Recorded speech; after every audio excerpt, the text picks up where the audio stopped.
आज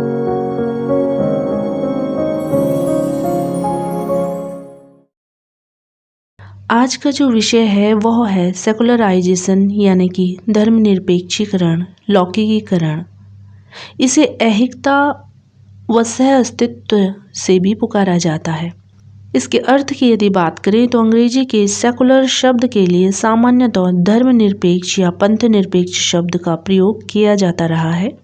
धर्मनिरपेक्ष की अवधारणा को सर्वप्रथम यूरोप में प्रयुक्त किया गया था, जहां हर प्रकार की संपत्ति पर चर्च का ही नियंत्रण था और चर्च की सहमति के बिना उनका कोई भी उपयोग नहीं कर सकता था। लेकिन कुछ बुद्धिजीवियों ने इस प्रथा के विरुद्ध आवाज उठाई। इन्हीं व्यक्तियों के समूह को धर्मनिरपेक्ष कहा जाने लगा, जिसका तात्कालिक समय में अर्थ था चर्च से पृथक या चर्च के विरुद्ध। इस प्रकार से यह एक जागरूक शब्द था। यूरोप से उत्पन्न हुए सेकुलर शब्द का प्रयोग पवित्र रोमन साम्राज्य के धार्मिक नीतियों के विरुद्ध विरोध करने वाले बुद्धिजीवियों के लिए किया गया।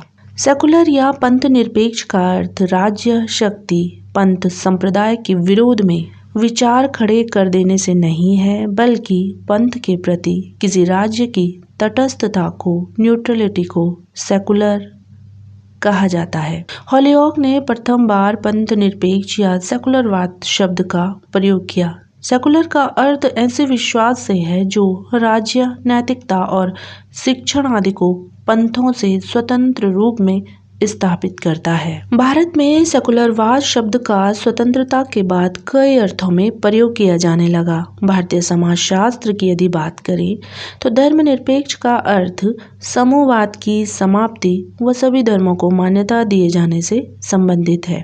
पंथनिरपेक्ष की धारणा सभी धर्म समन्वय एवं निरपेक्ष विचार से संबंधित है। यह शब्द संविधान में भी उद्धृत है।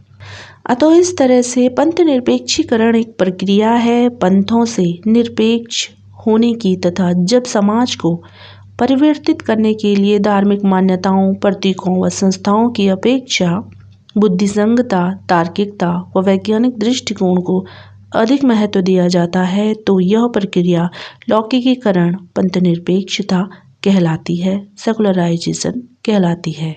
भारतीय समाज में लौकिकीकरण अंग्रेजी शासन का परिणाम रही है।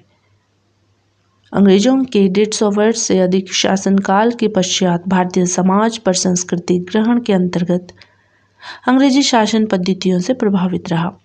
पर संस्कृति ग्रहण का तात्पर्य है जब एक संस्कृति दूसरी संस्कृति के संपर्क में आती है तो दूसरी संस्कृति के कुछ गुणों को अपने भीतर आत्मसात कर लेती है, यानी कि एक संस्कृति से प्रभावित हो जाना। इसके फलस्वरूप भारतीय समाज में परिवर्तन प्रक्रियाओं में वेस्टर्नाइजेशन, पश्चिमीकरण, मॉडर्नाइजेशन, आधुनिकीकरण व धर्मनिरपेक्षीकरण, सेकुलराइजेशन प्रक्रियाएं सक्रिय रहीं।